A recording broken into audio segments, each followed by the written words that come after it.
सब साधु संतन के व्यंगमरे की जय नायकं निराकरेणामृतं ईशान चरण सानिध्यां जीवामुक्ता भवन्ति साखरे वंशविख्यातं ज्ञानदानपरायणं विनायकं भवन्तं श्रीरंगनाथं गुरुराजवर्यं मुमुक्षूणां ध्यानानेकरक्तं प्रभावती क्षेत्रनिवासिनं नमामि वेदान्तविदां वरिष्ठं श्रीरंगनाथ महाराज की जय,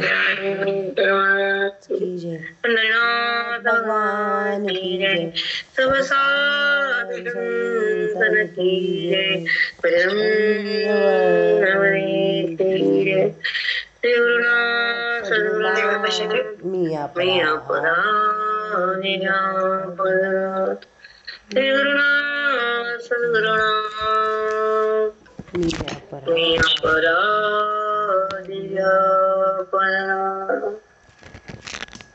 ज्ञानेश्वरी आत्मचिंतन आणि आत्मचिंतन म्हणजे आपल्याला दर्शन, आपल्याला भेट घेणं म्हणजे आत्मदर्शने माऊली अनुभूती येत आहे. प्रत्येक जीव सुखात यावा. आपण चिंतन करतो, भजन करतो, नामस्मरण करतो, नाना रूपाने आपण भगवंताची सेवा करतो, पण त्या चिंतनामध्ये आपण भगवत रूप होतो. अन्य चिंतनाला नाही, अन्य मार्गाला नाही. अन्य मार्ग आपले व्यत्यय दूर करतात. कोणचे व्यत्यय? की आपल्या ओळीचा जो प्रभाव आहे किंवा आपल्या ओळीचा जो भावार्थ आहे की भगवंताकडे बुद्धीचं आगमन कसं होतं, देहाचा संबंध ती कशी सोडती. ती बुद्धी देहाकडे ओढलेली असते सदा न कदा. तिला सारखं देहाचा संबंधच भोगावा लागतो.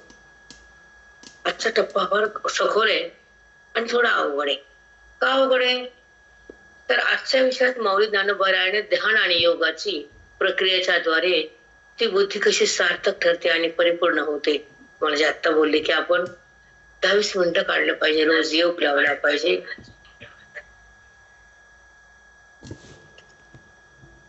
चिंतन सांगणार आहे फार थोडं सखोल आहे आणि कठीण आहे आपल्याला साधण्यासाठी. कळायला सोपं आहे. ते कळायला कसं सोपं आहे? जसं सोन्याचा भाव 1.5 लाख आहे, कळाला थोडा. 1.5 लाख नाही आता सोनं नाही, कळाला भाव कळाला.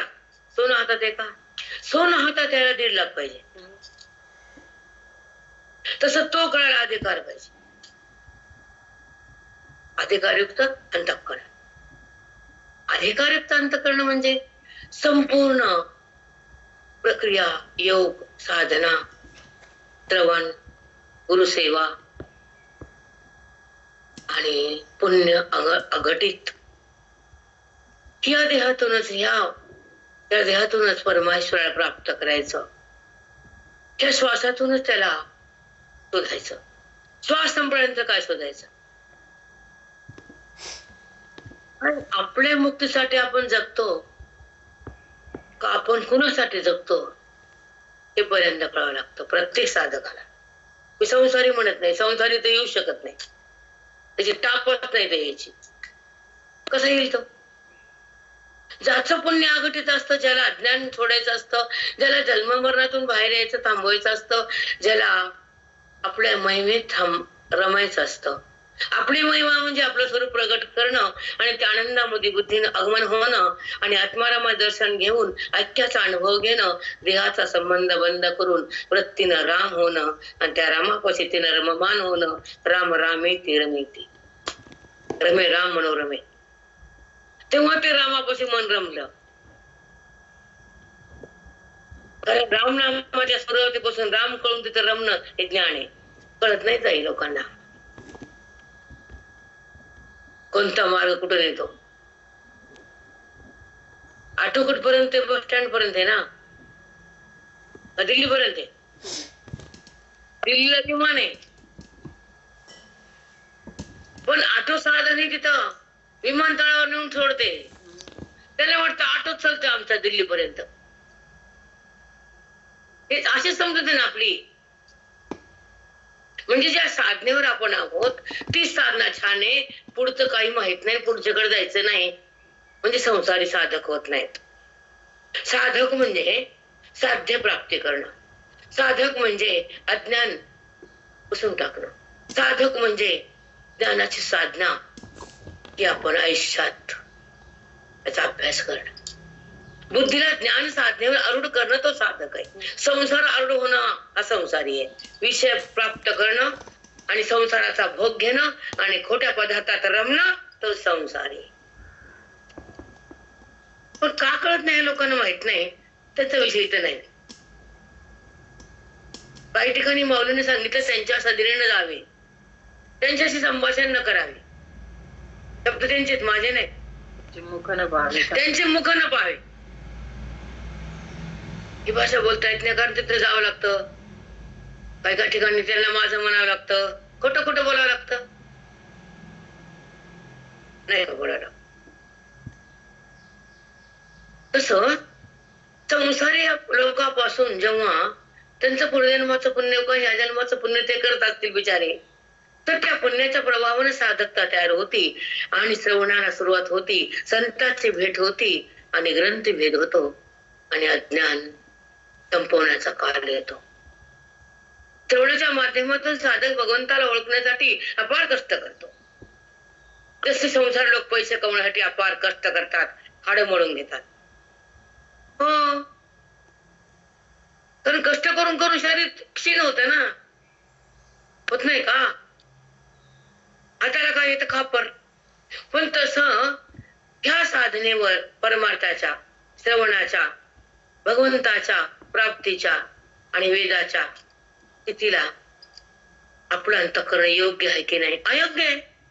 कारण योगाची शक्ती जर हृदयात घ्यायची असेल आणि भगवंताला जर पाहायचं असेल आणि त्याला जर ओळखायचं असेल आणि बुद्धीला त्याच्याकडे न्यायचं असेल, केवळ योग आणि ध्यान आहे त्याचा विषय. आज योगातून सुरुवात आहे तर अंतःकरण बलाढ्य होतं, इंद्रिय शिथिल होतात, वैराग्य प्राप्त होतं आणि विकार भस्म होतो, धैर्य प्रगट होतं, मन शांत होतं आणि एकांतात जातं. तेव्हा त्याच्या ओळखीला आरंभ होतो योग आणि धारणा.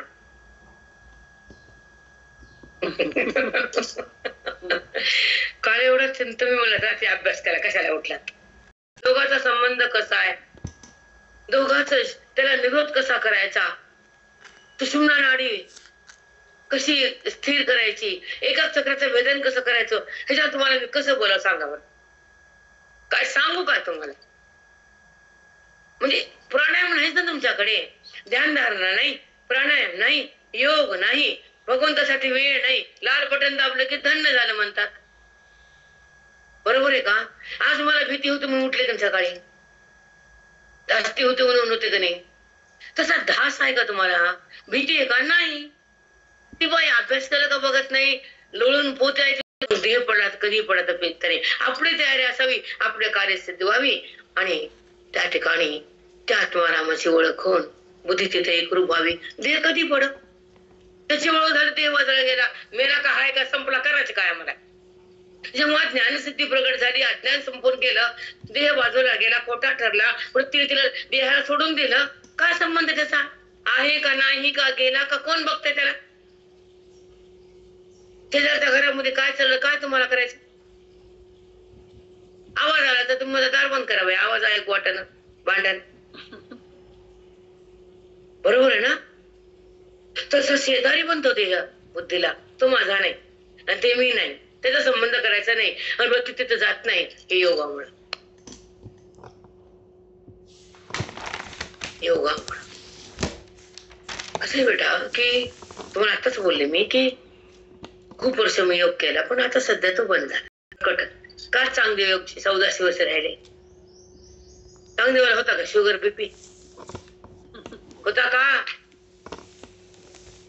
म्हणजे आपल्या चुकीनं आपण शरीराचे हाल, मनाचे हाल, शरीर आपण त्याला नियमन करत नाहीत, त्याला शक्ती देत नाहीत, त्याला जे पाहिजे ते देत नाहीत.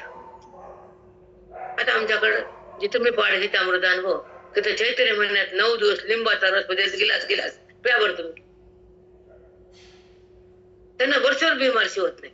पुन्हा त्या चैत्र महिन्यामध्ये लोच लिंबाचा एवढ्या भारा आणतात लिंबाचा, ते कुठते हिरवगार पाणी काढते एवढं ग्लास मोठा आणि तेवढं गट गट सकाळी पिते. मग त्यांना कोणता वात नाही, शुगर नाही, बीपी नाही, हाडं नाही, मनके नाही, त्यांचं काही घासतच नाही, का जिजतच नाही. कारण बॉडी सांभाळली पाहिजे, पुन्हा मन सांभाळलं पाहिजे, पुन्हा वृत्ती सांभाळली पाहिजे, पुन्हा अज्ञान संपवलं पाहिजे, मग भगवंताकडे गेलं पाहिजे. ह्या साधनेच्या टप्प्यावर बुद्धी जेव्हा बलाढ्य होती तेव्हा ती देहातून बाहेर येते आणि वृत्ती शुद्ध आणि पवित्र होती. आणि शुद्ध बुद्धीला तोच आवडतो, त्याला देह आवडत नाही, म्हणून ती देहाला शिवत नाही. योगाचं बळ आहे, ती निराकार बनती ध्यानाचं बळ आहे, आणि तिला तो समजतो श्रवणाचं बळ आहे. मला हे सांगायचं होतं, ते समजून झालं. काल रात्री वाचत बसले होते, ते विषय न लागत होते योग आणि ध्यान. उत्तर दिलं ना तुम्हाला मी आता कट कट. तेच बळ आहे की ही इच्छा, आणि तुम्ही जशी इच्छा केली तसं होतं पुढे. म्हणूनच निगेटिव्ह माणसं खराब असतात. असं होत नाही का? येत नाही का ते पाहुणे? आणि असं नाही का? स्वयंपाक बुडल का? सगळं खोट नाही नाही तर थोबड असते त्यांचं. पण निगेटिव्ह माणसाला तब्येत बिघडती आणि पॉझिटिव्ह लोक तंदुरुस्त होकारार्थी असल्यामुळे सम असतं, भीती नसते आणि स्वास्थ्य असतं. स्वास्थ्य म्हणून पॉझिटिव्ह कशी का मन असते? पुण्य माग जास्त असत, मन शांत असतं, वाईट नसतं, त्यांच्यामध्ये दडलेलं असतं काहीतरी, बुद्धीमध्ये घाण असते, घाण. म्हणून ती थोडी थोडी बाहेर येते. तुम्ही मान्य करा तर न करा, त्याच्या तोंडातून निगेटिव्हच येत. त्याला कुठलं कार होत की नाही की मान होईल का? मला वाटतं होईतच नाही. होत म्हण की. एक सांगू, जसं तुमच्या मनाच्या लहरी असतात तर स्पंदन तुमच्या भोवती बोलायला असते. मग ते श्रवणाचा असो, ज्ञानाचा असो, पुण्याचा असो, रागाचा असो, पापाचा असो, मग तुमच्या भोवती तेच बोलायला तयार होतं आणि तेच तुम्हाला पुढे पुढे नेतं आणि तेच वाढत. नकारार्थी माणसं जास्त आहेत, भले किती पोते वाचा, पण नकारात्मक वृत्ती सोडून द्या. निगेटिव्ह वृत्ती खटकन बोलतात लोकांना, वाईट बोलतात, एका शब्दाचा तिरस्कार करतात लोकांचा. एका शब्दात तिरस्कार त्यांचा कळून चुकतो, पुन्हा बडबड बोलते. पण त्यांचा तिरस्कार कसा आहे ते समजतं आम्हाला, पुन्हा नाही कळत. खटकून लोकांना नाव ठेवायचं, खराब म्हणायचं. प्रगती उतर दिलं काय? लोकांना शोधायचं कोण कसं आहे काय नाही, स्वतःला शोध ना. बरोबर का चूक आहे?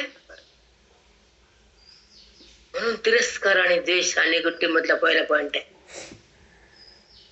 तिसरा अजून सांगते, ऐका. पळावं तिथं जाते, लोकांचं भलं बघत नाही. लक्षातच ठेवायचं, त्या लोकांना चांगलं देखत नाही, कोणाचं बघू शकत नाहीत ते. तोंडाने नाही म्हणतो, मनात कसतरी होते, कासायच कासायच कासायच. आनंद व्हावा. बाबीचं घर बघितलं, कशा राहिल्या बाबी आधी, सुंदर झाला, छान, असं आठवावं ना जरा काहीतरी. नाही नाही बाबी पत्रातच राहावी. श्रवण आपण योग करत नाही, काही ध्यान लावत नाही. श्रवण मात्र आता लोक कराडे. तुम्ही श्रवण आहे, लिखाण आहे बायकाचं माझ्या. तुम्हाला काल बोलले मी, की बऱ्याच बायका लिहितात, त्यांना ओढ लागली आता की नाही बाबा, की माऊलींची ओळी कळून घ्यावी, श्रवण सोडू नये, आणि मी कोण हे कळल्याशिवाय थांबू नये. कारण इकडे आल्यावर सुधरती वृत्ती, संसार केला बिघडती वृत्ती. अति संसार, अति पाप, अति परमार्थ, अति पुण्य. म्हणून अति तिकडच्या साऱ्या लोकांना चांगलं म्हणत जाऊ नये, डिलीट करत जाऊ असल्या लोकांना, मूर्ख लोकांना. ते नाचत संसारात, हसत संसार बघून. त्याला संताची आवड, न ग्रंथाची आवड, ज्ञानाची आवड, न नामाची आवड. त्यांना फक्त एक आवडतो, संसार, नाते. धन. आता धोंडा आला की बाई पागल बनते ती. धोंडा आला की ती 6 महिन्यापासून धोंड्याची तयारी करते. ऐकते धोंडा. ज्ञान आहे, नंतर भक्ती आहे, नंतर श्रवण आहे, नंतर आपली स्थिती आहे, नंतर आपले उद्धार आहे. हे कधी करायचं? एकच का? म्हणून आजच्या ओळीमध्ये एक तुम्हाला सांगायचं अर्जुन की ध्यान, धारणा, योग आणि नंतर माझ्याकडे येत आहे. तुला हे सांगितलंय. आता माझं काम हे सांगायचंय, तुम्ही करा ध्यान न करा हा तुमचा प्रश्न आहे. योग म्हणजे एकता जीवाची आणि भगवंताची, बुद्धीची आणि ईश्वराची, तत्वाची, परमतत्वाची, साकार देहाची नाही. हे बी कळत नाही हो. एकता कोणाची होती? एकता बुद्धीची आणि परमात्म्याची. जो व्यापक आहे, जो एक आहे, जो सतत, जो नित्य आहे, जी आनंद आहे, जी विभू आहे, जो खरा आहे. नाही तिकडे ते जाते कुठं हे त्याला ते सोडते. योगाचं बळ आहे, ध्यानाची ताकद आहे आणि इंद्रियाची प्रगल्भता आहे, इंद्रियाची पावित्रता योगामुळं. आणि योग म्हणजे नंतर ऐक्य होतं बुद्धीचं परमात्म्याचं. समाधी म्हणतात त्याला. ती समाधी लागते त्यांना योगान. मग सगळ्यांचा परित्याग होतो वृत्तीनं, जगताचा, देहाचा, व्यवहाराचा, वृत्तीचा, 5 इंद्रियाच्या विकाराचा, 5 इंद्रियानं केलेल्या त्या विषयाच्या संबंधाचा. तो आजचा विषय. तुम्हाला पूर्वपीठिका सांगितले शिवाय कळत नसतं. इंद्रिय 5 इंद्रियाचे विषय. त्याचा तिथून बाहेर वृत्ती येते. येणं सोपं नाही. कानाला शब्द गोड वाटतं, डोळ्याला रूप आवडतं, वाणीला रसनेला पदार्थ खा वाटतेत आहे ना. तसं नाना विषयाचे त्या इंद्रियाचे नाना विषय आणि त्या इंद्रियाचा आणि त्या विषयाचा संबंध असतो. तो संबंध विच्छेद योगानं होतो. वृत्ती त्या विषयातून बाहेर येते आणि प्रभुरामाकडे जाण्याला सुसज्ज होती आणि नंतर श्रवणानं तिकडं जाते. आधी योग्य होती, इंद्रियातून बाहेर येते, विकार बंद होतो आणि तिला एकांतात तिला राहा वाटतं. एकांत म्हणजे ध्यान, निर्विकार म्हणजे योग आणि त्याची भेट म्हणजे श्रवण.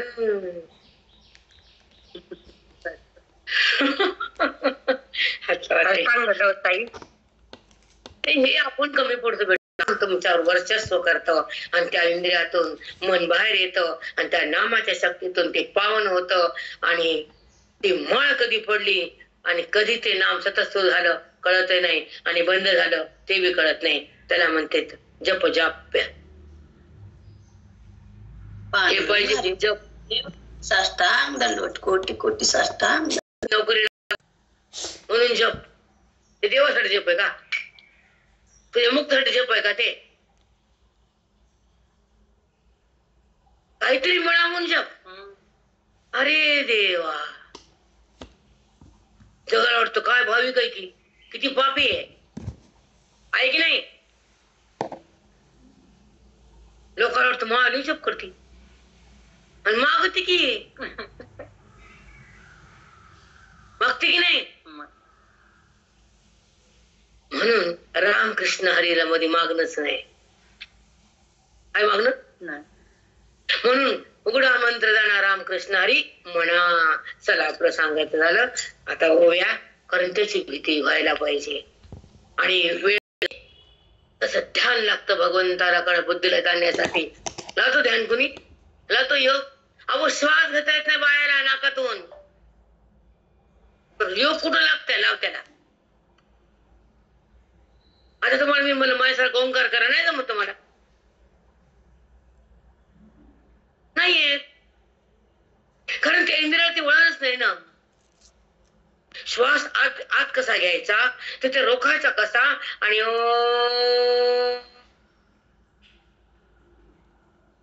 ते स्वर उंच वाढवायचा आणि नंतर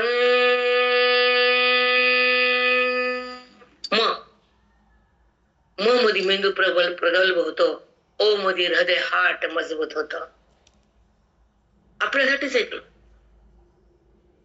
कोण करते? कोणाला टाइम आहे? करा म्हणायचा ओंकार करावंच.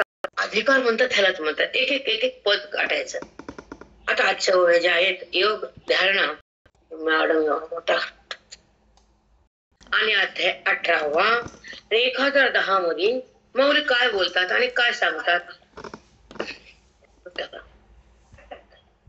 Mute mute.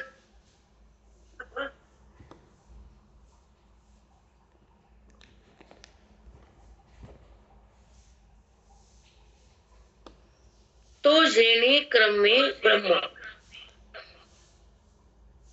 तो जेणे क्रमे ब्रह्म, तो साधक श्रवणाच्या माध्यमातून बुद्धी त्याला जाणता जाणता तो क्रमानं माझ्याकडे कसा येतो. तो म्हणजे मला जाणणारा, संसारी नाही, कर्मठ नाही, उपासक नाही, प्रवचनकार नाही, फक्त तो मला जाणणारा ज्ञानी साधक मुमुक्षु.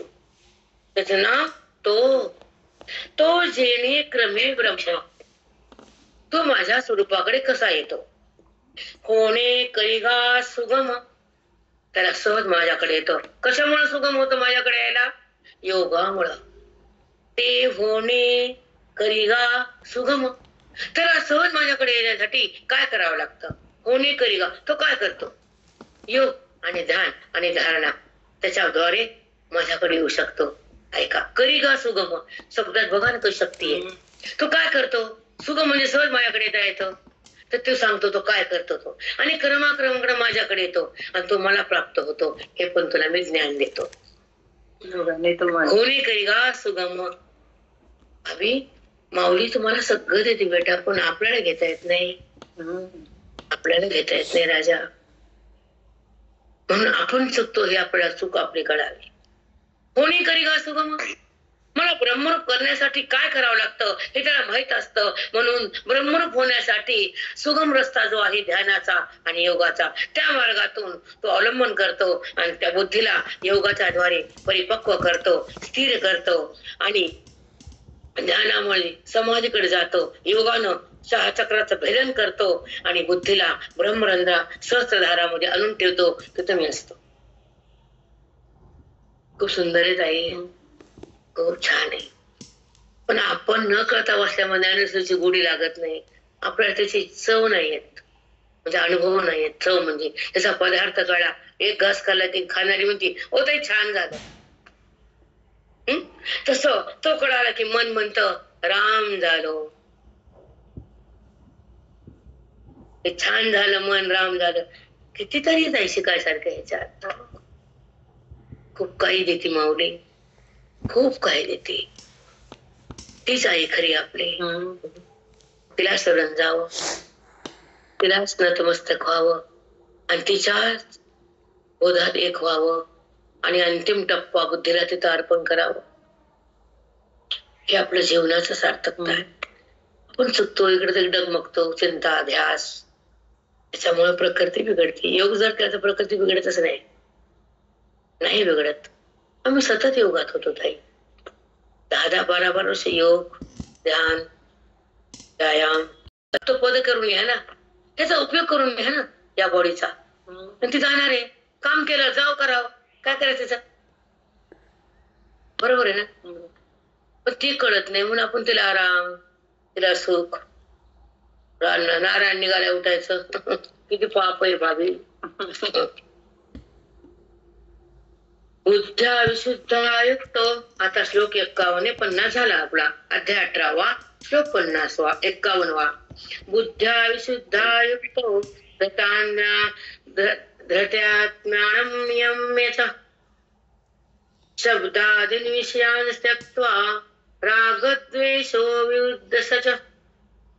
बघा, राग आणि द्वेष कधी संपतो त्याचा. बघा, रागद्वेष युधिष्ठिर तो कधी संपतात. कोण? राग द्वेष. तो कसा समाप्त करतो, त्यातून बाहेर कसा येतो, ते कधी समाप्त होतात ते तुला मी सांगतो. शब्दादीन् विषयान् त्यक्त्वा. शब्दादीन् विषयान् त्यक्त्वा. शब्दाधिक म्हणजे शब्द, स्पर्श, रूप, रस आणि गंध. ह्याला शब्दाधिक 5 विषय सांगितले, एकच नाव घेतले. शब्दाधिक विषयान. ज्या शब्द त्याचा कान हे इंद्रिय. शब्द हा कानेंद्रियातून कळतो, श्रवणेंद्रिय. श्रवणेंद्रिय शब्द हा त्याचा विषय आहे, हा दोघाचा संबंध आहे. ह्या शब्दातून ते इंद्रिय कसं बाहेर येतं आणि अंतर्मुख कसं होतं, रामाकडे कसं जातं, इंद्रियाचा विकार कसा बंद होतो आणि तो इंद्रिय कसं स्तब्ध होतं, निर्विकार होतं, योगाच्या बलानं होतं, हे माऊली सांगतात. गप्पा करणं ऐका वाटतं, शब्दच आहे. गराणे ऐका वाटतात, शब्दच आहे. वाईट वाईट शब्द कानावर आले की मन छान वाटतं, शब्दच आहे. मग त्या इंद्रियाला तीच गोडी लागती आणि ते इंद्रिय त्या शब्दालाच घेतात, ब्रह्मज्ञान शब्दाला घेत नाही. शब्दादी विषयांस त्यक्त्वा त्याचा परित्याग होतो. त्याला म्हणते श्लोक त्याचा त्याग कधी होतो अर्जुना? कृष्ण परमात्मा अर्जुना सांगत ना गीता, गोविंद तुम्हाला माऊली सांगायले आणि भगवंत अर्जुनाला बोलायले. त्या शब्दाचा इंद्रियाचा संबंध सतत असतो, कारण इंद्रियाचा विषय शब्द आहे. आणि जेव्हा इंद्रिय शब्दातून बाहेर येतात, निर्विकार होतात, इंद्रिय निर्विकार होतं, श्रवणेंद्रिय ते शब्दाला ऐकतं ते सोडून देतं आणि ते अंतर्मुख होतं आणि माझ्याकडे येतं. ते इंद्रिय योगानं आणि ध्यानानं अंतर्मुख होतं. मग पुढे काय काय होतं ते तुला मी सांगतो. किसको बोलते श्लोक? आता बुद्ध्या विशुद्धा युक्तो दत्तात्म्यानं नियम्य च. बघा, बुद्धीला नियमन करायचं, निग्रह करायचा. पुन्हा विशुद्ध्या, बुद्धी शुद्ध झाली. विशुद्ध्या, शुद्ध बुद्धी, अशुद्ध बुद्धी. शुद्ध बुद्धी जाणे, अशुद्ध बुद्धी न जाणे. भगवंताने सांगितलं मला कोण जाणतं? अशुद्ध बुद्धी देहाला जाणती, शुद्ध बुद्धी परमात्म्याला जाणती. म्हणजे विशुद्धा बुद्ध्या विशुद्धा युक्तो दत्तात्म्यानं नियम्य च. त्या बुद्धीचं नियमन सुद्धा करावं लागतं योगाच्या द्वारे. बुद्धी मग स्थिर होती, अचल होती, धैर्य येतं, योगानं ती पावन होती, अंतर्मुख होती, माझ्या आत येती, गुरुच्या बोधानं तदाकार होती. ती पुन्हा देहाला शिवत नाही, कारण ती माझ्यामध्ये मिसळून जाती, ती पुन्हा बाहेर येत नाही. सुंदर शब्द ते श्लोक काही लहान समजू नका, पण शब्दशः वाचून कळत नसतं. पोपट पंची म्हणते त्याला, पोपट पंची. मला काका म्हणायचे, मी म्हणायचे समर्था काय व्हायचा अर्थ काका म्हणते पोपट पंची? अरे पोपटाला म्हणलं ना राम, किती रामच म्हणतो. बसा बसा बसा, विस्तार आहे का तिथं? जेवढं म्हणलं तितकंच, पण विस्तार कुठे आहे? म्हणून पोपट पंची. पंच म्हणजे पक्षी, पोपट म्हणजे पोपट. पोपटाला बोललं तितकं शिकते, पुढे आहे का काय त्याला? आणि ते राम राम म्हणलं, त्याला कळतं का रामचा अर्थ? तस त्याला कळायला का अर्थ वेदाचा? पोपट पंची तो आम्हाला कळालं. बायका किती वर्ष म्हणले काय बाई पोपट पंची म्हणते भाषा? अहो पोपटाला शिकतो तेवढंच बोलत ते. त्याला म्हणते राम म्हणजे कोणी देव आहे, कळतो का? पण राम म्हणते तसं इथं राम देव कळतंय. बापरे म्हणलं, धक्का बसला मला. दुसरी एक मागं पण सांगतो तुम्हाला, पारायण बसायचो आम्ही, 8:05 जायचो, 11, 12, 13 नाही, मंदिरात 5 जायचं, घरून 3:30 निघायचं अंधारात, कारण जवळ होता मठ. आणि शुद्ध बुद्धी झाली, युक्त धतात्म्यानं नियम्य. मग ती युक्त म्हणजे धतात्म्यानं नियम, तिला नियमन केलं, हातात घेतलं. बुद्धीला आपल्या हातात येणं, नियमन करणं योगाने. ती स्थिर होती योगानं, विकार जातो योगानं, त्याला धैर्य येतो योगानं, ती शांत होती योगानं आणि ती पवित्र होती योगानं. टेन्शन असते ना. बरेच लोक म्हणतात आम्हाला असताना तिकडे मन जातं, जप करताना मन कुठं जातं, मनात काही येतं. मला लोक विचारतात की आम्ही जप करताना आमच्या मनात काही विचार येतात, ताई रामामध्ये नाही, स्थिर नाही, मनामध्ये चिंता येते. मग तुमचं प्रारब्ध अजून पापाचं शिल्लक काही करत राहा. जेव्हा पाप संपत तुमचं मन शांत होईल, मग तुमच्या रामामध्ये मन एकाग्र होईल आणि तेव्हा तो जप पावन होईल आणि मग पुण्य होईल, मग अधिकार येईल, मग तुम्हाला साधूकडे जाता येईल. तवर नाही. आता बुद्धायुक्ता युक्तो धतात्म्यानं नियम्य च. शुद्ध बुद्धीनं, बुद्धी शुद्ध झाली, तिला धैर्य यायचं असेल, तिचा विकार जायचा असेल, निश्चल बनायचा असेल, बुद्धी पवित्र व्हायची असेल आणि बुद्धी पुण्यवान करायची असेल तर योग आणि धारणा कर, ध्यान आणि धारणा. तर ती एवढं बनती. आणि मग शब्दादीन विषया त्यक्त्वा, मग ती काय करते, शब्दाचा आणि इंद्रियाचा संबंध असलेला ती बंद होतो. त्या शब्दातून इंद्रिय बाहेर येतं आणि शब्दाचा आणि विषयाचा परित्याग ते इंद्रिय करतात. मग कसा कसा करतात ते खाली सांगतो असं माऊली बोलतात. याला म्हणतात श्लोक कळाला. पाठ झाला नाही, पाठ झाला तर टुरटुर करती बाई. आणि मला पाठ झाली आणि मग काय झालं, झालं काय, पुण्य होईल. पुढे काय, पुढे काय. म्हणून त्याचा सार अंतःकरणात घेणं आणि श्लोकातून भगवंताकडे जाणं, त्याला म्हणते श्लोकानं फल दिलं. हे कळावंच लागतं, तरी सांगावंच लागतं आम्हाला, पर्याय नाही. कारण जी बाई पाठामध्ये बेधुंद असती, मला पाठ झाली गीता, पुण्य बेटा, पण अधिकार कमी आहे. त्या श्लोकात काय सांगितलं हे कळालं नाही, म्हणून थोडी त्रुटी आहे, थोडी, जास्त नाही. गीता हातात येणं सौभाग्य आहे, आणि गीता कळणं परम भाग्य आहे. गीतेचं ज्ञान मिळणं अभाग्य आहे.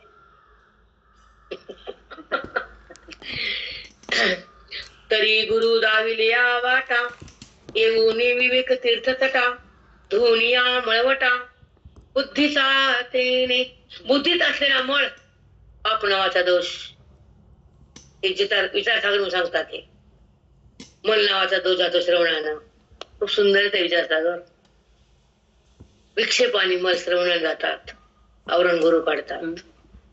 3 दोष आहेत आपल्याला, मल विक्षेप आवरण. कळतं का संसारिक लोकाला, त्याला माहित आहे का, विक्षेप करते, त्याच्या बुद्धीत विक्षेप असते, चंचल असते ती बाई, असं असं लप लप लप लप करती. आणि ह्या वयात ती स्थिर कधीच नसती. हा जप तरी कळत नाही, संसार तर हातात राहत नाही, आयुष्य तर संपत नाही, आणि त्याला परमार्थ घडत नाही. मग शेवटी अंतिम अवस्था बेकार, अंतिम टप्पा बेकार. खरंच केवळ संसार केला तुला, पुढे तेच घेतो. पुन्हा जे संस्कार तुम्ही दिले सतत सतत सतत सतत, तेच बुद्धीत राहणार आणि ते समोर येणार. सतत परमार्थ केला ते समोर येणार. मग काय करावं हे तिला आधीच कळावं. आता मरताना कवा कळावं. म्हणून हव्यास नावाचा पदार्थ कमी असावा, वासना बंद असावी, परमार्थाची चाहूल असावी, आणि गुरुची भेट घ्यावी, आणि संताची संगत करावी, श्रवणाची शक्ती यावी, आणि मुक्तीच्या घरात राहावं. मग जग बी काय करत नाही, नात बी काय करत नाही, बुद्धी बी काय करत नाही, मरण पडते. काय करते बुद्धी, काय करते प्रारब्ध, काहीच नाही.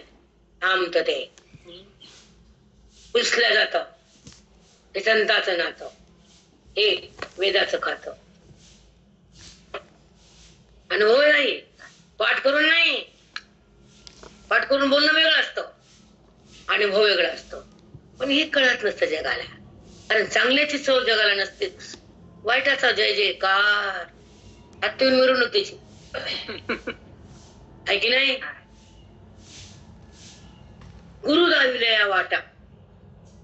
गुरु आता आलं गुरुकडं. गुरुने काय दाखवली वाट, येऊन विवेक तीर्थ तटा. मग आता विवेक पुढे जन्मतो आपला कालचा विषय झाला नाही.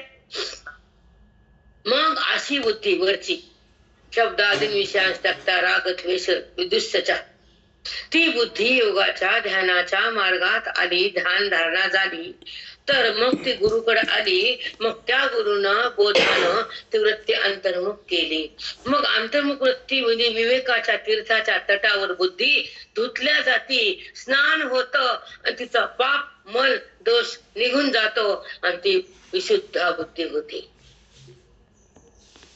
साष्टांग दंडवत, कोटी कोटी प्रणाम.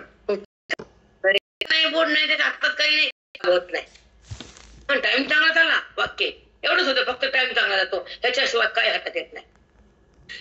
मनोगत, माऊलीचं मनोगत तुम्हाला कळत नसेल तर काय फायदा आहे.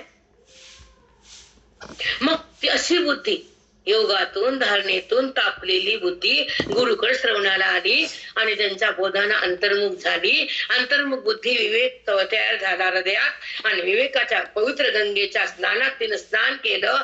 विवेकाच्या पवित्र तीर्थाच्या काठावरती गेली, तिथे ती न्हाली आणि तिचं पाप पुण्य सगळं बंद झालं, ती शुद्ध झाली. आणि मग पुढे काय होतं ते सांगतो तुला, असं बबी बोलली. काय होतं मातू का अभिमान नसताच एवढी विवेक तटा.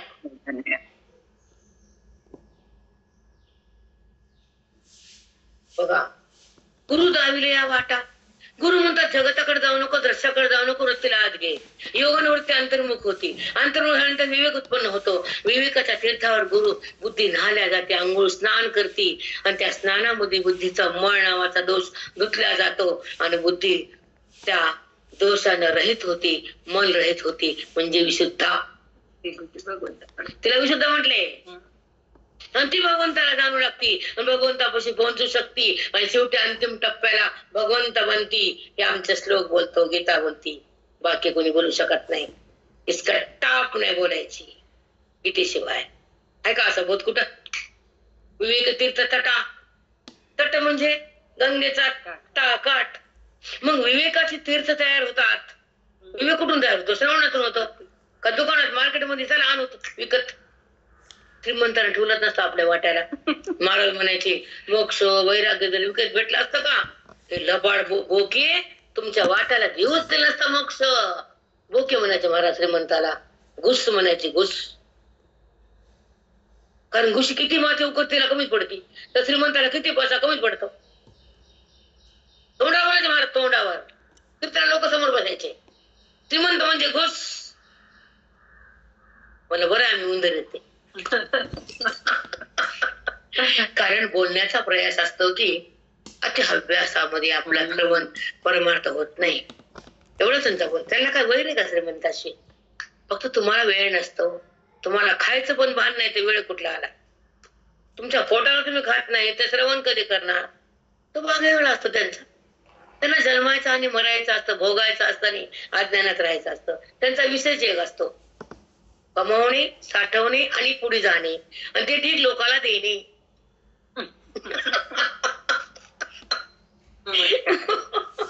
तुम्हाला सांगू का ताई, कोणी या मळकटा बुद्धीचा तेने. मळकट म्हणजे बुद्धीचा मळ धुतला. कोणी? गुरु न दाविल्या वाटा. गुरु न दाखवलेल्या वाटावर बुद्धी जर गेली, ध्यानधारणा केली, विवेकाचं तीर्थ भेटलं तर तिथं ती नाहती, तिचा मळ जातो, नाहीतर जात नाही. म्हणून श्रवण आवश्यक आहे. स्वतःच्या बुद्धीने नामाने मळ जात नसते. काय बोलावं, काय डोकं आपटावं. मग राहुनी उघळली प्रभा चंद्रिय लंगिली, तैसे शुद्धत्वे जडली आपण पया बुद्धी. तैसे शुद्धत्वे जडली आपण पया बुद्धी. शुद्धत्वे जडली. जडली म्हणजे कुणाला जडली? चिटकली. आपण पया आपल्या स्वरूपाला ती चिटकली, आपल्या रूपात आली, आपल्या स्वरूपाचं भान घेत राहिली, आनंदात निमग्न झाली, बोधात सरळ गेली, आपल्या रामाला तिनं आलिंगन दिलं, आपल्या पदावर येऊन राहिली. ती शक्ती गुरुने दिली, हृदयाची भक्ती साग्र झाली, मुक्ती हातात आली. हे श्रवणाचा मार्ग गुरुने दिला. म्हणून गुरुशिवाय कोणी श्रेष्ठ नाही जगात. कोणी माळा का खड्ड्यात पडा, लेणे कानत देणे का. तुम्हाला मागे म्हटलं आम्हाला आधी गुरु मग देव, अशी भावनाच होती आमची. आधी गुरुकडे जायचं मग दर्शन घेत यायचं. मला आधी कळत नव्हतं. म्हणायचं चला क्या एखादं आहे मंदिरात, फुलं आणायचे, साखर आणायचे, धंदा तेच होता. काहीतरी घ्या. राहुनी उघळली प्रभा चंद्रे अलंगेली. चंद्र आला, कधी कधी राहू घेतो ना, जसं आपल्या नक्षत्र ताळीमध्ये एकमेकावर एक समोर आले तर त्याला हे म्हणतात ना, ते दोष.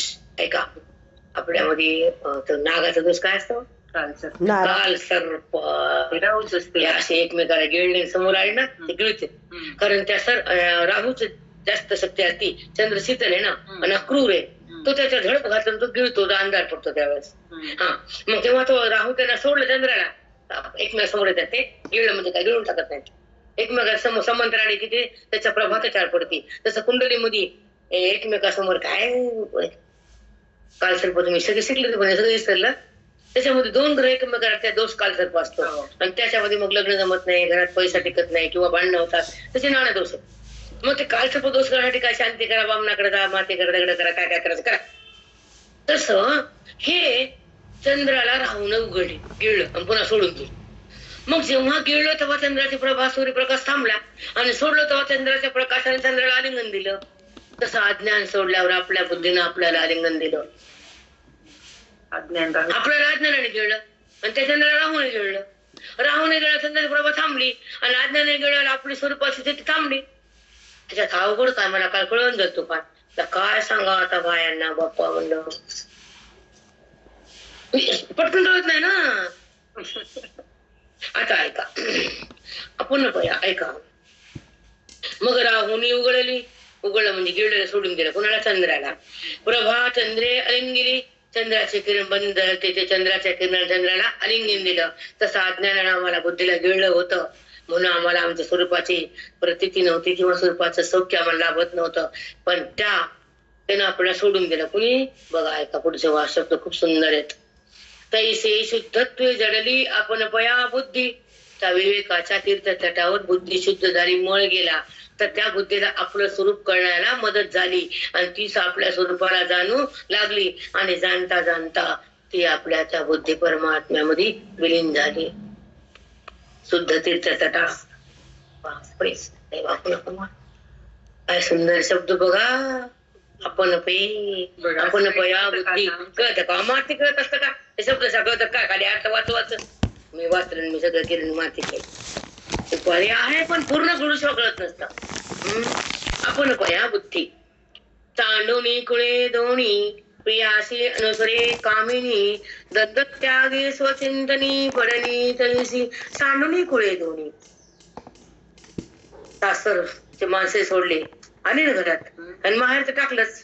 तुम्हाला हे बोलतोय मी हमेशा याच्यावर सोडते काय तुम्हाला कारण तुम्हाला रोजचा अनुभव आहे की नाही सांगा. तांडूने कोळे दोन्ही सासर मध्ये आले नातं आहे, माहेर मध्ये गेले ते नातं सगळं सोडलं. मग पतीशी अनुसरी कामिनी, मग की फक्त पतीला आपलं म्हणते वरवर लोकांना म्हणते सासू आहे दीर आहे तितकं होते तितकं नाते प्रिय नाते दिलं असं व्यवहारापुरतं वाडा या खा आणि पतीचं हृदयातलं असतं आणि हे व्यवहारापुरतं असतं. तसं अंतःकरण भगवंताकडे असतं, बाकीचा व्यवहार गौण असतो आणि मुख्य असतं. मुख्य वृत्ती गौणी वृत्ती. सांडवणी कोळे दोन्ही पतीचे अनुसरी कामिनी, ती फक्त माझं म्हणती तसं बुद्धी भगवंताला माझं म्हणते. संपला विषय आपला. सोडून द्या गेला खड्ड्यात.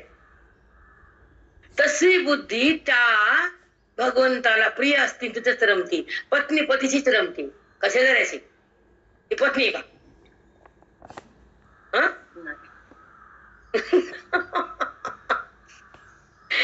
मग जसं माऊलीनं दृष्टांत दिला आणि तुम्हाला सांगा पतीशी अनुसरी कामिनी माऊली लग्न केलं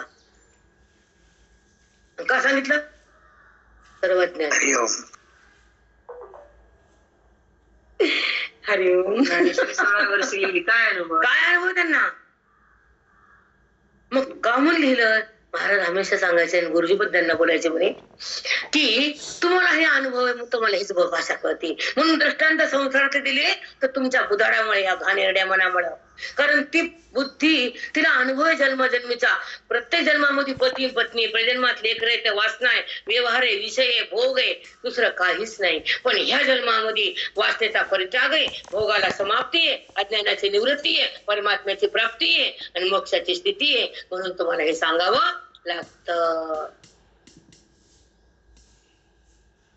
कारण हे उदाहरण द्या तुम्हाला जन्मजन्मी तेच केले. दोन्ही प्रियासे अनुसरी कामिनी द्वंद्व त्यागी स्वचिंतनी पडली तैसी. द्वंद्व त्यागे, द्वंद्व म्हणजे सुख दुःख, राग लोभ तुम्ही ह्या द्वंद्व म्हणतात. विरुद्ध धर्म असतात.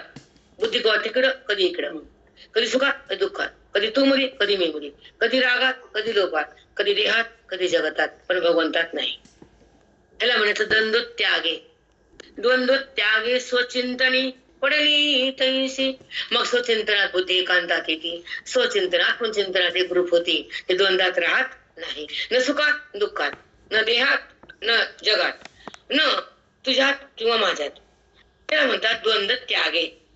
त्याग केला तिनं कोणी बुद्धीनं.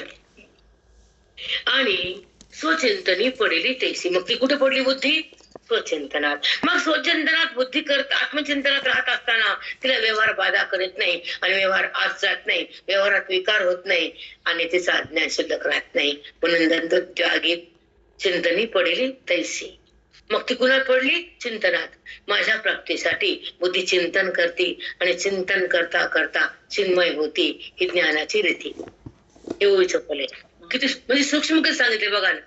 पडली तैसी. कुठे पडली? चिंतनात. देहात आहे का? सुखदुःखात आहे का? व्यवहारात आहे का? जगतात आहे का? अज्ञानात आहे का? चिंतनात. तो चिंतनी. सो म्हणजे आत्मस्वरूप, तो म्हणजे मी आहे, तो म्हणजे माझं रूप आहे. आणि तिथे मला जायला पाहिजे. बुद्धी तिथे जाते, तिथं त्याला पाहती आणि तिथे एक रूप होती, पडली, तिथं थांबली. बाहेर आली का? मग तिथं जेव्हा बुद्धी जाते नंतर व्यवहार होतो, नंतरचा व्यवहार बाधित ठरतो. तिथं ते व्यवहार विकाररहित होतो आणि त्या व्यवहारातून पाप आणि पुण्य बंद होतं. व्यवहार हा मिथ्या होतो, मावळतो आणि परमात्मा आकळतो. तेव्हा तो सिद्ध महात्मा होतो. तोपर्यंत नाही. खूप छान आहे बेटा हे. मी का तुम्हाला गडबड करत नाही? तर पुन्हा पुन्हा शब्द येत नाही. ते तितकंच बोला आणि जास्तच बोल नका. व्यस्त सांगाय. काय मूर्ख लोक असते ताई. किती बुधाड खराब आहे लोकांचे की वयोवरच या. अरे तुला अक्कल तरी का? काय सांगायचं मौली कळतं का तुला? विस्तार केल्याशिवाय समोरच्या बुद्धीला जागृती कशी, जीव कसा सावध होईल? तुम्हाला काही कळतच नाही त्याच्यात तर सांगावं लागतं, बोलावं लागतं, रक्त आठवावं लागतं आम्हाला. तितकंच बोला आणि सांगा पुढे जाऊ नका. तुमचं काय नोकर आहे का मी? का पगार मोजता मला? ओळख करून घेताना मी कोण आहे कळतं.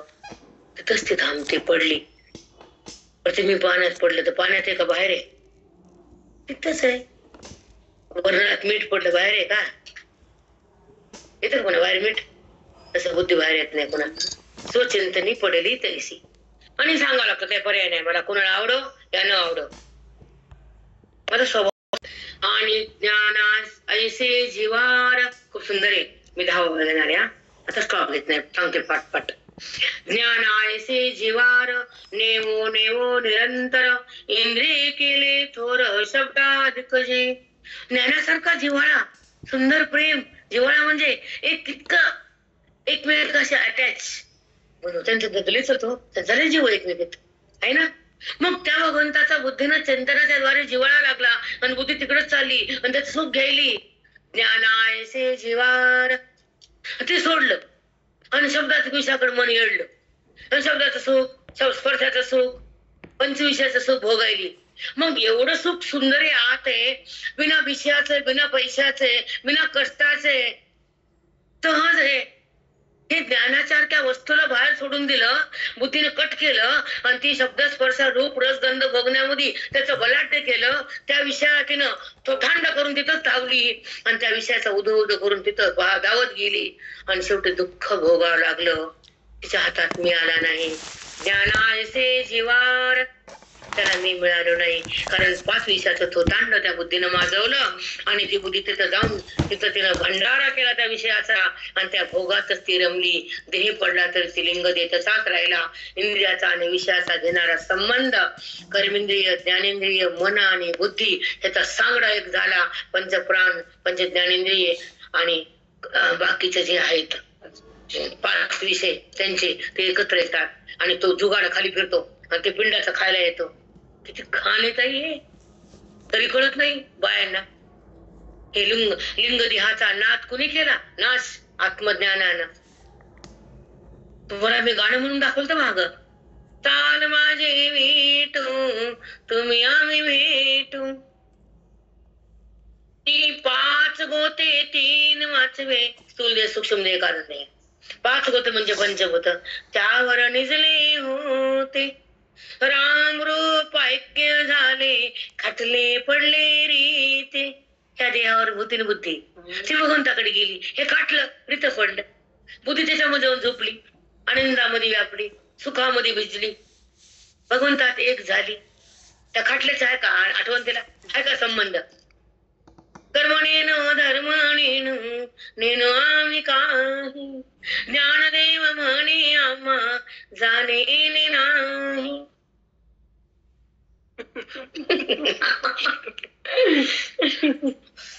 चला ज्ञानाशी जीवार नेवो नेवो निरंतर इंद्रिया केले थोर शब्दाधिक जय. ज्ञानासारखा एक दिवस पूर्ण सांगा हो, अर्थ सांगा ते. थोर शब्दाधिक जय. इंद्रिय थोर कुणाकडे गेले? त्यानं थोर थोतांड कुणाचं केलं? शब्दाधिकाचं. शब्द स्पर्श रूप रस आणि गंध ह्याच्यामध्ये इंद्रियाचा विकार थोंबला, विकार इंद्रियाचे मजून गेले आणि त्या विषयाकडे धावले. त्याच्या मग बुद्धी बी गेली, भोगात थांबली आणि शेवटी घात झाला. माझा जिव्हाळा त्याने सोडून दिला. माझं सुख त्या बुद्धीने भोगलं नाही आणि शब्दाचं सुख भोगायला ती वाहून गेली आणि माझ्यापासून दूर झाली. ही अज्ञानाची स्थिती माऊलीनं इथं मांडली. त्याला म्हणतात ओवी. बोट फिरले मुंडकी काढीन मुंडक वरी आणि बाई बांबू नीट अगदी कुठं. अरे श्रीमंत गरीब कोणाची अवस्था आहे? भौतिक धन आहे, नश्वर आहे, अशाश्वत आहे, ते सुख देणार नाहीये. सारखी टेन्शन चिंता असते त्याच्यामध्ये आणि सुख असतं याच्यामध्ये. आणि बायकाला गर्व त्याचा बोधाचा चिंतनाचा नामाचा दाखव बरं गर्व तो. मी एवढे वर्ष ज्ञानेश्वरी ऐकली, मी एवढं गुरु नाही केलं, एवढे वर्ष मी अध्यात्म शिकलं, त्यात नाच कोण बॉम्बे त्यातच होती का? त्याचं काही देणे नाही अध्यात्माचं. हा तसल्या लोकांचा अपमान करायचा, तसल्या लोकांना तुच्छ लेखायचं. भंडारा उकंडा हे खाऊन खाऊन वाढला. संसारी कोण आहे? रिकामाता स्वतःला छान समजते. धन्य. मला प्रश्न एकाने केला, छाया म्हणलं काय? आणि तो गुरु आहे. निरंतर इंद्रिया केले थोर शब्दाधिक जय. ते रश्मी जाळ काढले या. रश्मी जाळ म्हणजे सूर्याचा प्रकाश प्रखर उन्हामध्ये, सूर्या नदीच्या काठावर वाळूवर पाण्याचा भ्रम होतो हरणाला, मृगजळ म्हणते त्याला. इतकं सांगावं लागतं लोकांना. मृगजळ कसं कळतं? कुठं वाचतं? सूर्यकिरणात प्रखर उन्हामध्ये गंगेच्या काठावर वाळूवर त्या पलीकडच्या पाण्याचं पाणी वाळूवर दिसतं आणि हरिण तिकडे पळतं. सगळी वाळूच वाळू असते, पण त्याचं तोंड घासून पाणी वाळूमध्ये रक्त बंबाळ होतं, पण त्याला पाणी मिळत नाही. तसं विषाचं सुख भोगून सुख मिळत नाही, तोंड मन रक्त बंबाळ होत. मृगजळ एवढं सांगावं लागतं भाभी. थोडी लाईट लागते.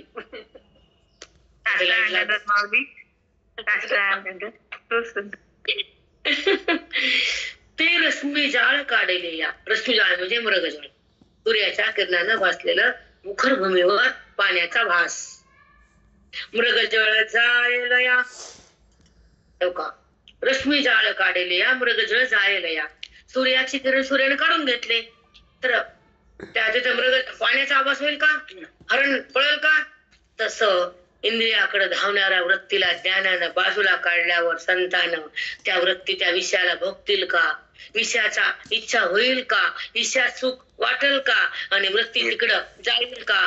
कारण ती वृत्ती माझ्यात आहे, सुखात आहे, आनंदात आहे आणि ईश्वरात एक रूप आहे.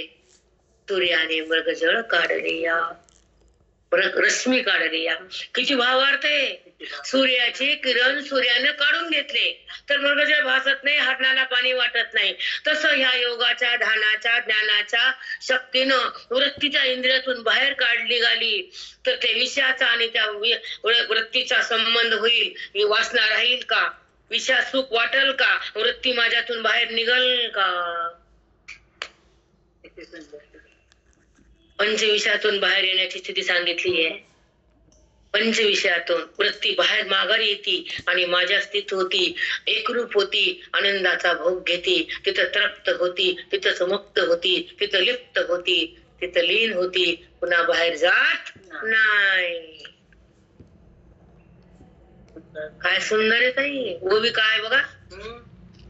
आता ऐका. रश्मी जाळ काढले या, मृगजळ जायला या. तैसे वृत्ती रोधे तया पाचाही केले. वृत्तीच्या विषयाकडे जाऊ लागली, तिचा निरोध केला ध्यानानं आणि तुमच्या योगान. ती वृत्ती निरोध केला, ती वृत्ती तिकडे गेली नाही पंचविषयाकडं, थांबली, निरोध झाला, निर्विकार बनली आणि नंतर श्रवणाला सुरुवात झाली. ती निर्विकार वृत्ती, निरोध केली वृत्ती मग माझ्याकडे आली, बोधानं भिजली आणि आनंदरूप झाली, ईश्वरा समर्पित केली, ती एकरूप झाली, अद्वैतरूप झाली, भगवंताला प्राप्त झाली. इंद्रियाचा आणि विषयाचा संबंध मी कट केला, असं भगवंत बोलतेत अर्जुनाला. इसको बोलते ओवी. समजलं का नाही? आणि वैराग्य उत्पन्न होतं आणि विषय बाजूला जातात, वासना जळून जाती, अंतःकरण शुद्ध होतं, ज्ञान आत राहतं, आनंद भोगता येतो, तो स्वानंद असतो. विषयापासून आनंद नसतो. स्वानंद म्हणतात, परमानंद म्हणतात, तो परमेश्वराचा असतो.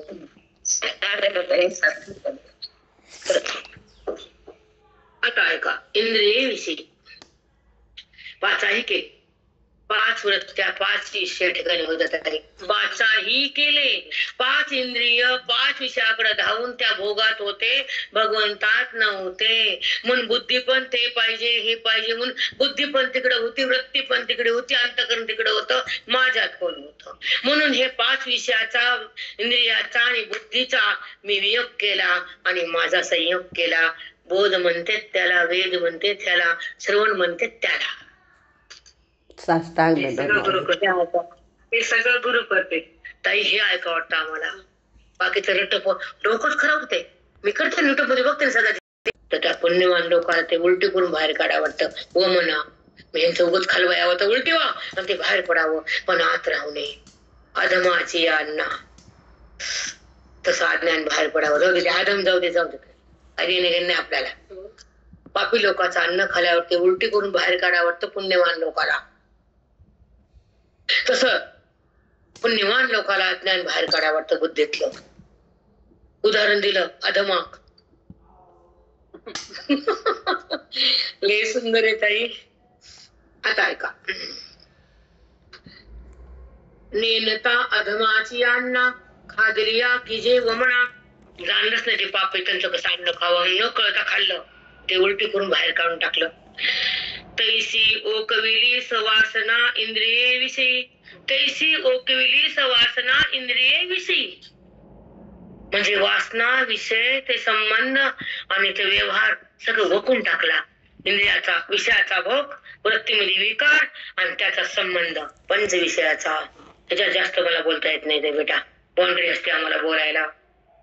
5 विषयाचा भोग घेणारी बुद्धी, जन्मोजन्मी वासनेत राहणारी बुद्धी, अंतःकरणात असलेला अज्ञान आणि अज्ञानापासून उत्पन्न होणारी अहंकारी वृत्ती, वासनायुक्त वृत्ती, भोगाची वृत्ती, हा 3 वृत्ती जेव्हा प्रगट होतात आणि त्या वृत्तीच्या द्वारे विषय तिकडं वृत्ती विषयाकडे जाती, वासना होती आणि सतत वासना, विकार, व्यवहार आणि विषय एकत्र येतात आणि बुद्धी त्याच्यात रमती.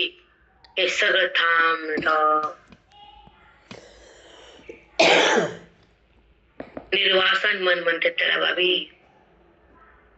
पण वासना जाणं सोपं आहे, सोपं आहे. जाते आपल्या आपल्या हातानं. अवघड आहे बेटा. फक्त निर्वासन मन होतं बोधानं, ज्ञानानं, वेदानं, गुरुच्या कृपेनं, आयुष्याच्या तपानं. काल 1 मिनिटाचा विषयांतर करते. एक जण तुम्हाला म्हणलं का वाटायला जाते मी गरिबांच्या घरात, अनुभूती कशी घ्यावी, आपण देत नाही देत नाही हे तपासून व्यक्तीला कसं पाहावं, हे स्वतः करावं लागतं बेटा. दुसरं कोण करणार? की मी कुठपर्यंत पोहोचले, काय दोष आहेत, काय तपस्या कमी आहे, अज्ञान संपलं की नाही, बुद्धी भगवंतात आली की नाही, देहातून बाहेर आली की नाही, तिला विषय आवडतात की नाही, तिला तो आवडतो की नाही, काय आवडतं तिला, तो का ती, समजून घ्यायचा विषय असतो बेटा. चला, नेनत आदमाची यांना खादिली आकी जे वमना, तैसी ओकविली सवासना इंद्रिय विषयी. ती वासना, वृत्ती, विषय सगळे ओकून टाकले बुद्धीनं आणि बुद्धी भगवंताकडे आली, अज्ञानातून निवृत्त झाली, स्वरूपामध्ये येऊन थांबली, साधूच्या दास झाली, वेदाच्या जवळ आली आणि स्वतःची ओळख केली. ती बुद्धी राम झाली. वाटतं तिथं हेच ऐकत बसावं, तिथंच राहावं. पांडुरंग हीच अवस्था भोगावी. कोटी कोटी साष्टांग दंडवत. हीच अवस्था भोगावी. काय विषय, कोणतं जगत, कोणता देह, कोणता विकार, कोणता विषय सुख देणारे, कोणचं नातं तुम्हाला तिथपर्यंत रामाकडे नेणारे. म्हणून बाजूला सरकायचं बेटा, बाजूला. 2-3 वर्षाच्या पोराकडे गेले नाही. ते काल म्हणलं आपल्या ते वृत्ती चौखटे. मग आता ते वृत्ती विषयातून बाहेर आली बघा. आता योगानं, धारणानं, वृत्तीनं, वासनेनं, विकारानं त्या पंचविषयाला सोडलं. मग ती वृत्ती कुणीकडे आली देवा? भगवंत सांगतात, मग ती वृत्ती प्रत्येकावृत्ती चौखटे, ती वृत्ती अंतर्मुख आली. विषयासाठी बाहेर होती, आता विषय सोडले, ज्ञान झालं, तिने तप केलं, ध्यानामध्ये आली, तिने विषय संबंध सोडला, आता ती अंतर्मुख झाली. प्रत्येका म्हणजे आत वृत्ती अंतर्मुख होती तेव्हा भगवंतासाठी असते. वृत्ती बाहेर असते ते जगतासाठी असते, विषयासाठी असते, भोगासाठी असते. ती बाहेर फिरते, ती आत जात नाही, ती बहिर्मुख वृत्ती. म्हणजे भगवंताला भेटायसाठी आत जाती प्रत्येकामुख वृत्ती. बघायचं मी शब्द ताई, मला ह्याच काल समजायला खूप वेळ लागला, खूप वेळ लागला मला. म्हणून मी तुमच्यासोबत उठले आज. मला कशाला भेटतात सुंदर आणि पवित्र बनली आणि आत गेली. का आत गेली? तिने विचारायला सोडलं, तिने वासनेला तोडलं, तिने विकाराला झाडलं, अंतःकरण शुद्ध झालं, तिथे वृत्ती उत्थान पावली, ते आत गेली, अंतर्मुख झाली, ती भगवंताला जाणण्याला सुरुवात केली. आत गेल्यानंतर ती भगवंताला शोधते. विषय आहेत का, विकार आहे का, वासना आहे का, संबंध आहे का खोट्याचा? मग संबंध त्या करायचा, आवडत्या आनंदाची, प्राप्ती त्या परमात्म्याची आणि एकता त्या वाच्य पदाची. तिथे जात ते. हे मर्म त्या प्रत्येक आवृत्तीला, हे फल आहे प्रत्येक आवृत्ती. म्हणून इतकंच काळ खूप वेळ लागला. पुन्हा पुन्हा म्हणजे काय अर्थ, काय प्रत्येक आवृत्ती. मग बहिर्मुख वृत्ती अंतर्वान झाली, अंतरात आली, आत गेली. आत का आली? शुद्ध झाली. तिला भेटायचं होतं तिच्या पतीला, परमात्म्याला. तिच्यासोबत रंगायचं होतं, तिच्यासोबत थांबायचं होतं, दोघाला एक व्हायचं होतं, आनंदाला भोगायचं होतं, विषयातून निघायचं होतं, वासनेला संपवायचं होतं आणि विषया वाचून सुख असलेल्या परमात्म्याचं सुख तिला मिळत होतं. प्रत्येक आवृत्ती. साष्टांग दंडवत माऊली, किती सुंदर.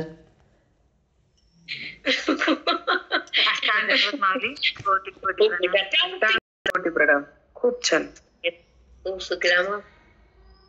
प्रत्येक आवृत्ती अशा हे सोडल्यावर, पापी लोकांचं अन्न वखल्यावर, योग धारणा केल्यावर, विकार संपल्यावर, विवेक तर तीर्थाच्या तटावर बुद्धीनं तिचा मळ धुतल्यावर ते आज जाती तवर नाही. अरे बाप, एक गंगा असा भाभी, एक तुळसा वन असा, एक झोपडा असा आणि भाकर भाज्या असा. आणि लावली गंगेची तटे, गंगेची तटे, त्या गंगेवर आली. लावली गंगेची तटे, ऐशी प्रायचित्ते सुवटे, धुवटे केली तेने, ऐशी प्रायचित्ते धुवटे केली तेने. प्रत्येक औरत आली, त्या गंगेत आली, तिने प्रायचित्त केलं. आता विषयाकडे जात नाही बाबा, आता माझ्याकडून पाप होणार नाही, मी लिहाला माझं म्हणणार नाही, मी विषयाचा भोग घेणार नाही, मी त्या ज्ञानगंगे तीर्थात राहणार आहे आणि आत्मस्वरूपालाच पाहणार आहे, मी शुद्धच होणार आहे, मी रामामध्येच वृत्ती मिसळणार आहे, मी देहावृत्तीला आणणार नाही. हा तिने नियम केला. प्रायचित्त. तटे पळून घ्या जरा. तटे म्हणजे काठ. आता मी श्रवण करणार, गंगेच्या काठावर जाणार, प्रायचित्त करणार. आता मी देहाच्या बाहेर निघणार नाही. व्यवहार झाला तरी ते माझा नाही, व्यवहार तरी वृत्तीत विषय नाही, व्यवहार झाला तरी विकार नाही, मी फक्त भगवंतात एकाकार होणार आहे. व्यवहार झाला तर पुन्हा तिथेच येणार आहे, तिथे राहणार नाही. हा ज्ञानी असतो. क्षणभर व्यवहार असतो आणि सतत अखंड त्या परमात्म्यात असतो, कारण त्याचा अभेद ईश्वराशी असतो, त्याचा संबंध परमात्म्याचा असतो. व्यवहार करून तेव्हा व्रत असतो, विवर्तवाद. परत सांगल तुम्हाला, अलिप्त होतो ती वृत्ती व्यवहारात अलिप्त आणि भगवंतात लिप्त. ह्याच्या पुढे मला बोलता येत नाही, कारण शब्दच नाही. अनुभूती सांगायची कशी आम्ही, तरी मांडल्या जाते भरपूर. व्यवहार जरी केला तर अलिप्त, आणि भगवंतात लिप्त. मग बट्टा आहे व्यवहाराचा, साठ आहे का पापुण्याचा, संबंध आहे का व्यवहाराचा, संबंध परमात्म्याचा. चिटकत नाही तसं. कशाला चिटकल. मग ऐका आता पुढील छान आहे. ऐसी प्रायचित्ते धुवटे केले येणे. त्यानं प्रायचित्त केलं त्या वृत्तीनं त्या गंगेच्या काठावर, बोधनमध्ये, बोधाची गंगा, तिथे तिने प्रायचित्त केलं. काय केलं. आता मी विषयाकडे जाणार नाही, आणि विषयात तर सुखच नाही, आणि विषय मिळण्याला पैशाशिवाय नाही, आणि इथे पैशाशिवाय तो आहे, म्हणून मला तिकडे जायचे नाही. आता गेले ते गेले, विषयात सुख वाटलं, ते भ्रमाने तिथं मन दाटलं, पण ते मन वाटलं विषय सुखाने. विषय सुख पाप नाही का, पुण्य का. विषय सुख पापच आहे.